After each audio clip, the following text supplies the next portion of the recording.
You are not depressed. You are not burned out in the way that word gets used now, casually applied to anyone who had a hard week. You are not struggling in any way that shows. You show up. You deliver. You handle things. From the outside, your life looks like it is working exactly the way it was supposed to. But there is something underneath all of that functioning. Something that does not have a clean name, something you have not said out loud to another person, possibly ever. Not because you are hiding it, not because you are ashamed of it, but because you genuinely do not know how to locate it precisely enough to put into words. You know it is there. You feel its weight on certain evenings, in certain silences, when the house is quiet and there is nothing urgent left to handle, and you are just sitting there with no particular reason to feel the way you feel. That thing is not a phase. It is not stress. It is not a symptom of any single circumstance that, once removed, would make it go away. It is structural. It has been building for a long time, and it is not yours alone. This is the hidden loneliness of Gen X men, not the kind you see, but the kind that has learned to look exactly like fine. You were born into a generation that experienced more structural disruption before age 20 than most generations face across an entire lifetime.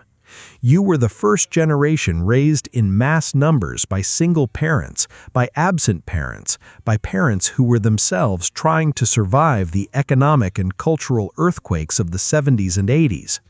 The divorce rate in the United States doubled between 1960 and 1980. By the time you were a teenager, the traditional architecture of the household was no longer a given, it was a variable. Some of you lived inside that instability directly. Others watched it happen to your friends, your neighbors, the families around you. Either way, you absorbed a lesson early.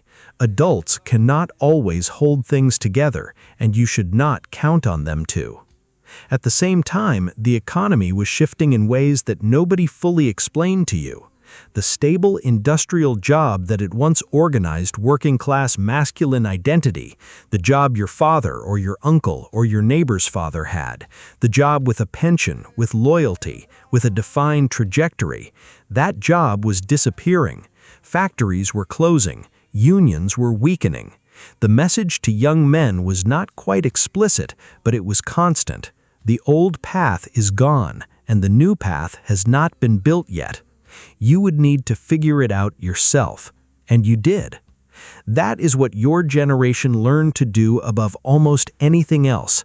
Figure it out yourself.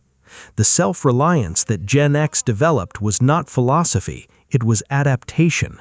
When institutions fail you early enough, when the adults around you are too preoccupied to be consistently present, when the economy signals that no structure will hold you indefinitely, you learn to internalize the load. You learn to become your own system. You learn that needing help is a liability. You learn that showing uncertainty makes things worse. You learn to function without external scaffolding, and over time you become so good at it that it stops feeling like a coping mechanism and starts feeling like identity. That shift from strategy to identity is where the hidden architecture of this loneliness was built. You did not choose it consciously. You were shaped by conditions that required it. And those conditions did not disappear when you became an adult, they just changed form. The instability of the household became the instability of the career. The absent parent became the absent peer. The cultural message of self-reliance, which once kept you functional, became a cage so well constructed that you no longer think of it as a cage. This is the foundation. Everything that sits on top of it makes more sense once you see it clearly. What follows is not a diagnosis, it's a map of 5 layers, 5 distinct psychological patterns that operate simultaneously inside the men of this generation. Each layer has its own logic, its own mechanism, its own way of presenting as something other than what it actually is. The 5 layers, in order of depth: Layer 1, the disappearance of male friendship. Layer 2, the competence trap. Layer 3, the language gap. Layer 4, the invisible grief. Layer 5, the meaning collapse. The first layers are easy to recognize. The middle layers will feel uncomfortably familiar. The last layer is the one almost no one in this generation has named out loud to anyone, even to themselves. You had close male friends once, not acquaintances, not colleagues, not the people you text occasionally when something sports-related happens.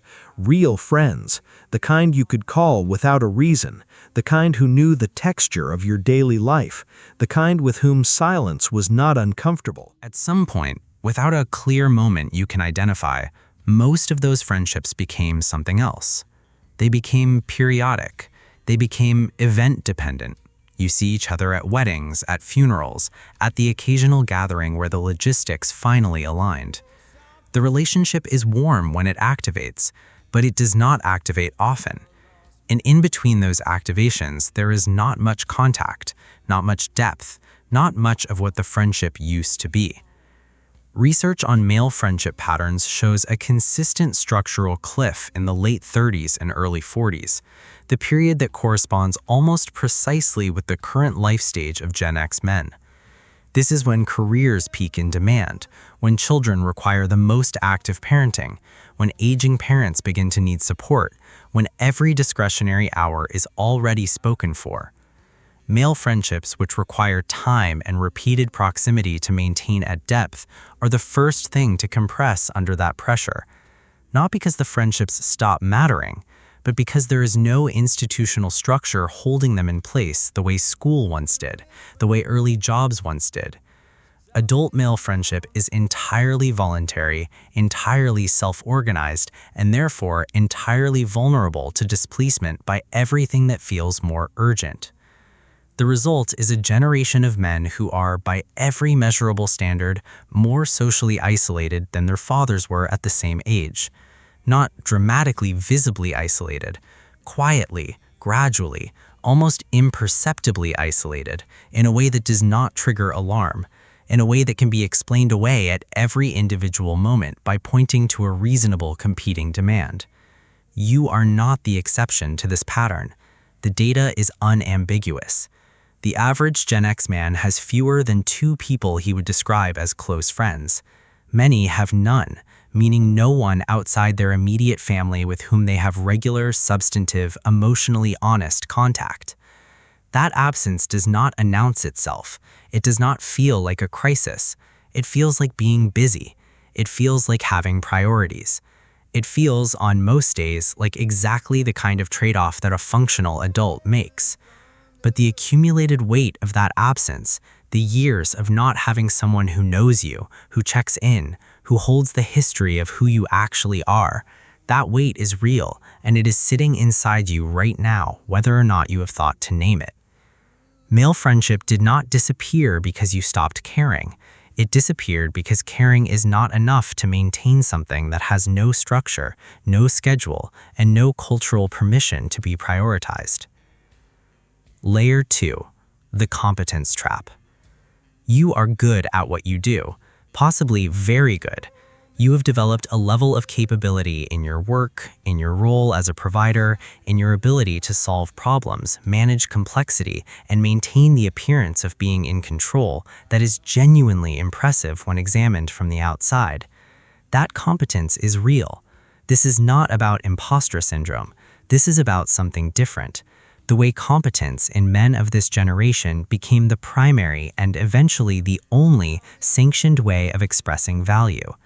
You learned early that being capable was the clearest signal of worth. You learned that when you solved a problem, you were seen. When you provided, you were respected. When you held things together, you were reliable. And reliable was the closest thing to loved that the language around you made available. Over decades, that equation became invisible to you. You stopped seeing it as an equation. It became just the way things work, the way you move through the world, the way you experience yourself and relation to other people. But the equation has a hidden cost that only becomes visible over time. When your sense of worth is entirely tied to what you produce and what you handle, you lose access to any experience of being valued for simply existing. There is no version of you that is worth being around when you are not performing. There is no self beneath the competence that you have learned to trust, or to show, or to rest in. And so when the competence itself becomes uncertain, when the job changes, when the body requires more maintenance than it once did, when the children no longer need you in the same way, when the clear problems of earlier decades give way to the ambiguous, unresolvable problems of midlife, you have no ground to stand on. The competence trap is not about failure. It is about the complete absence of an identity that exists outside of function. You have been useful for so long that you have forgotten, or perhaps never learned, what you are when you are not being useful. The men of your generation were not taught to develop that. The men around them did not model it. The culture did not reward it. And so a whole generation arrived at midlife having constructed an extraordinarily capable exterior and a largely uninhabited interior. And most of them still do not see the problem clearly because the exterior is still working. Layer 3. The language gap. There is something you have experienced in the last year or the last 5 years, or perhaps running as a quiet current through much of your adult life, that you have not been able to articulate to another person in a way that felt accurate. Not because you lack intelligence, not because you lack self-awareness, but because the emotional vocabulary available to you is genuinely insufficient for what you are actually experiencing. This is not a personal failing, it is a generational one. Gen X men grew up in a period where the emotional education of boys was still almost entirely structured around suppression. You were taught in hundreds of small ways that emotional articulation was not a masculine capability. It was a weakness, a feminine attribute, something you performed only when you could not avoid it and as briefly as possible. The message was usually not explicit.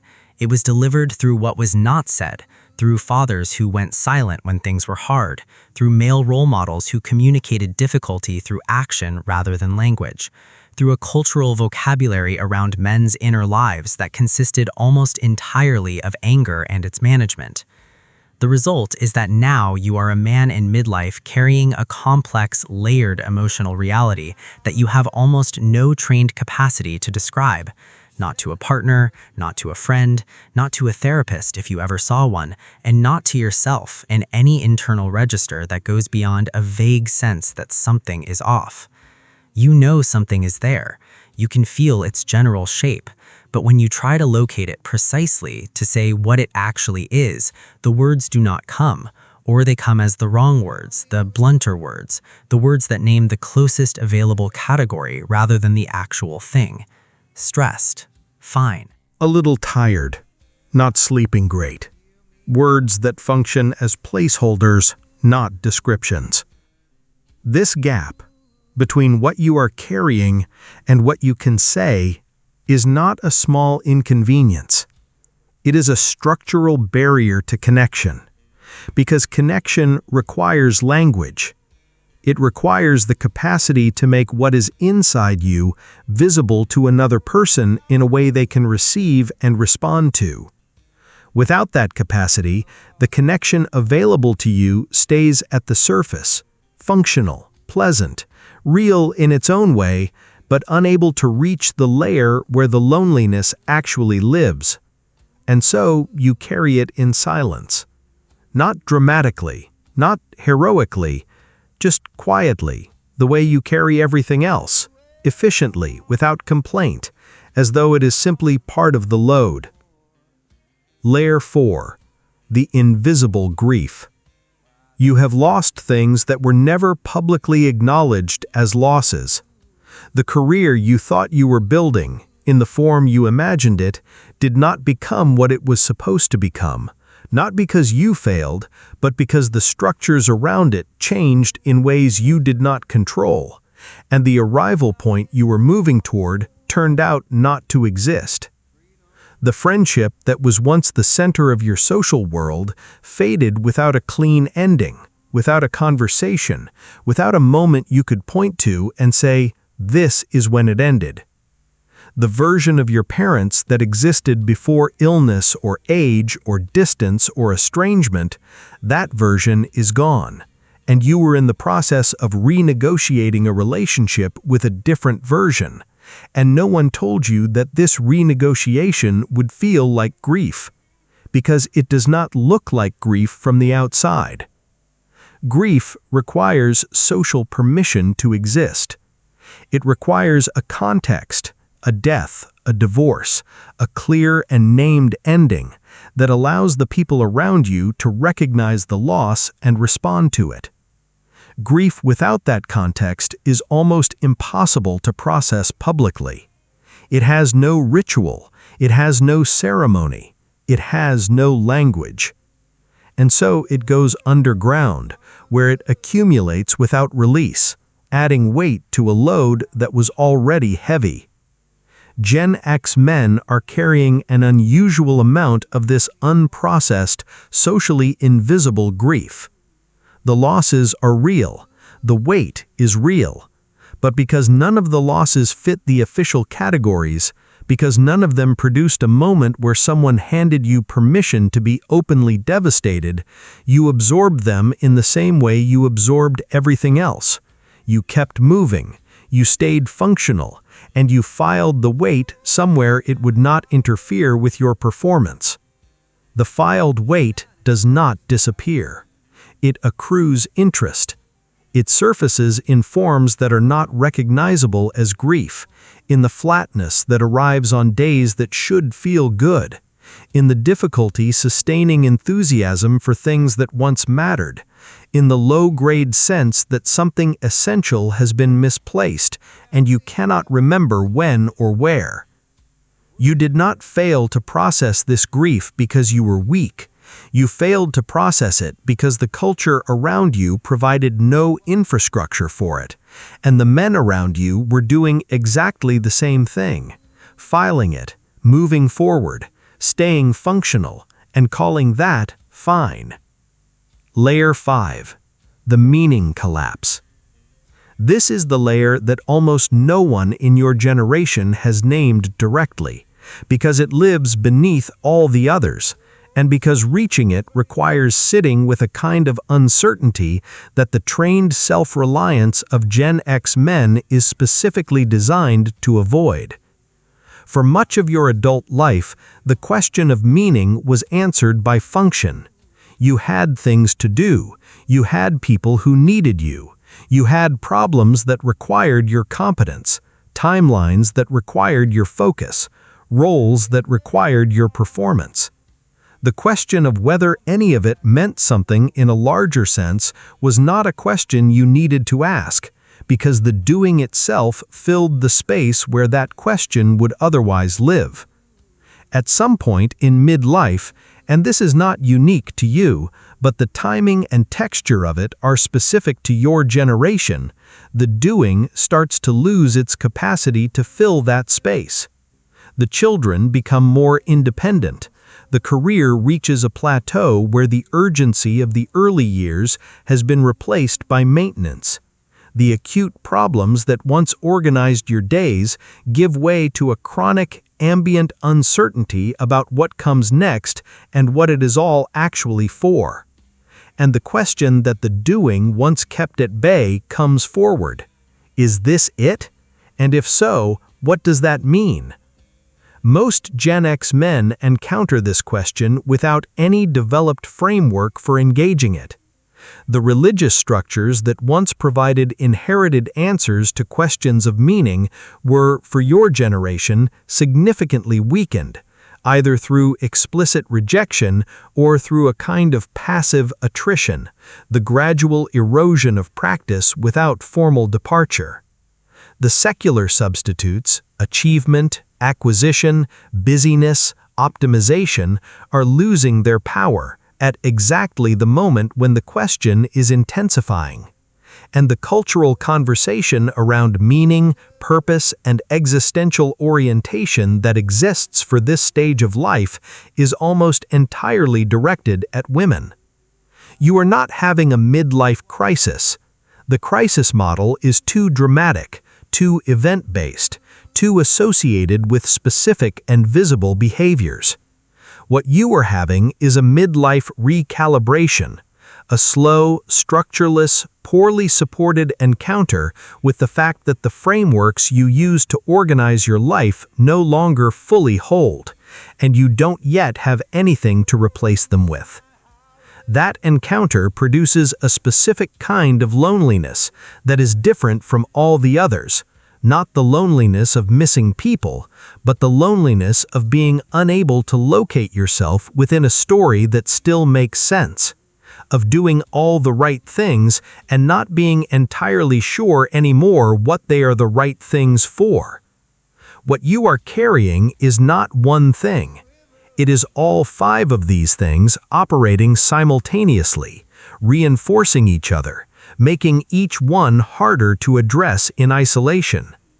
The absence of friendship makes the language gap worse because there is no one to practice the language with. The competence trap makes the invisible grief harder to access because grief requires you to stop performing long enough to feel it. The language gap makes the meaning collapse harder to navigate because the navigation requires internal conversation that your vocabulary cannot yet fully support. The meaning collapse makes the loneliness of all the other layers heavier because it removes the context that once made the weight bearable. This is not a cluster of separate problems with separate solutions. It is a single coherent psychological structure built precisely over decades by a specific set of conditions that is now running quietly in the background of everything you do, coloring everything without announcing itself, shaping your relationship to the present moment without your explicit consent. You function inside it every day. You are functional because of it in many ways. The same structure that produces the loneliness is the structure that makes you reliable, capable, consistent, present in all the ways that matter to the people you depend on. And that's the part that makes it hardest to address. It doesn't look like a problem. It looks like you. Thank you for sitting with this for the full length of it. That is not a small thing.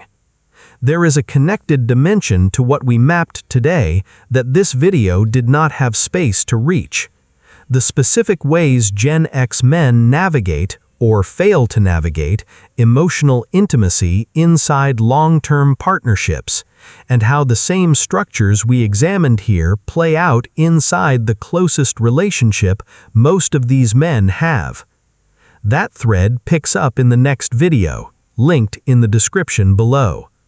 Not as a prescription, just as the next layer down. If something in this landed accurately for you, a like helps the channel put this kind of content in front of the people who need to see it.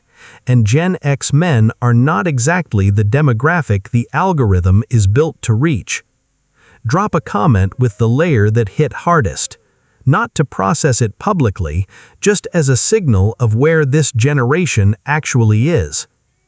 And if you grew up watching the adults around you hold everything together without ever saying how, you already know what this video was really about. Subscribe if you want to keep going. The bell is there if you want to be notified.